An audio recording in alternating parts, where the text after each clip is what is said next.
Bon, je suis très vieux, alors ça s'accumule les souvenirs.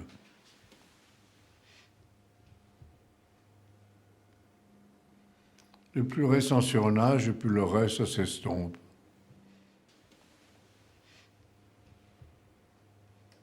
Puis ça revient quand on voit un visage.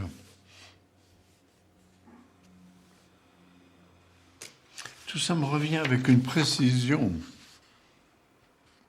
C'était écrit "Entrer sans frapper", et c'est eux qui m'ont frappé. Quand j'ai vu ça, j'ai tiré, et puis après j'ai salué. C'est une interrogation et en même temps, on se prend à bras-le-corps avec la personne. C'est même pas une fraction de seconde, c'est un truc. Il faut le sentir intuitivement.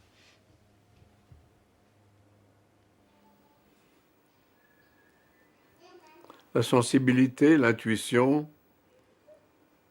puis le sens de la géométrie. Puis il n'y a rien d'autre. On l'a ou on ne l'a pas.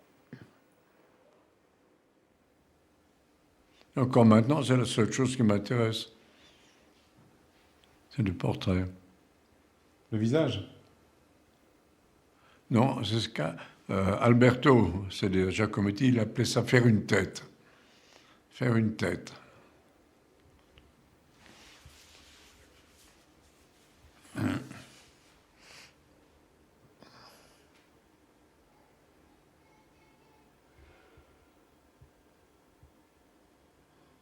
C'est la merveille, Giacometti. L'intelligence.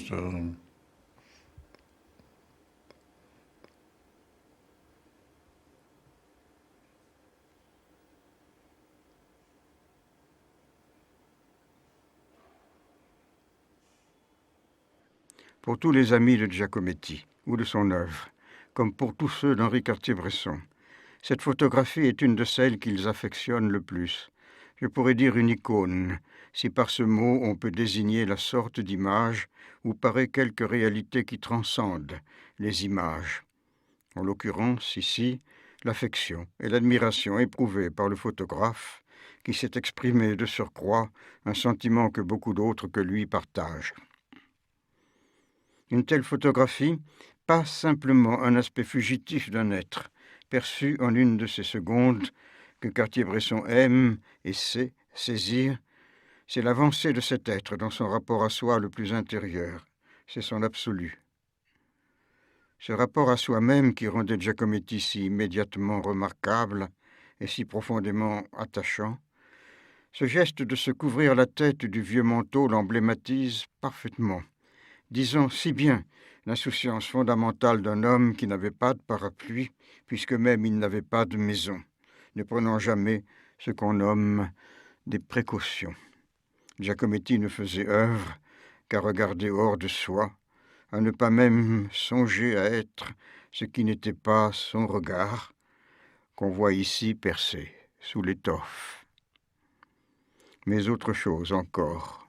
Bien sûr, traversant la rue, attendu de l'autre côté, Alberto se savait vu et comprenait que son geste avait de quoi amuser ses amis et même signifier, à leurs yeux, ce qu'ils savaient bien qu'il était pour eux.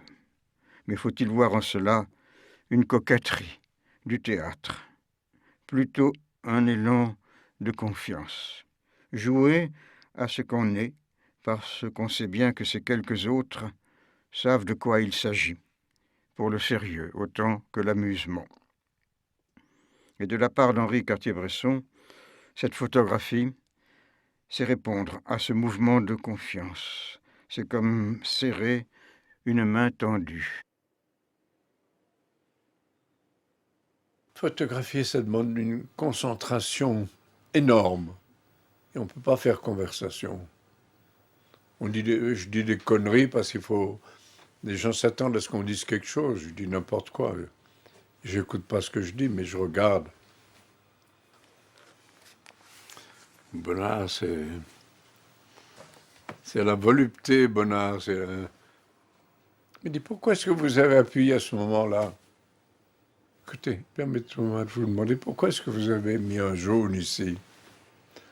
Et puis il a rigolé. Et Harika? Très intelligent, Harika. Harika m'intimide.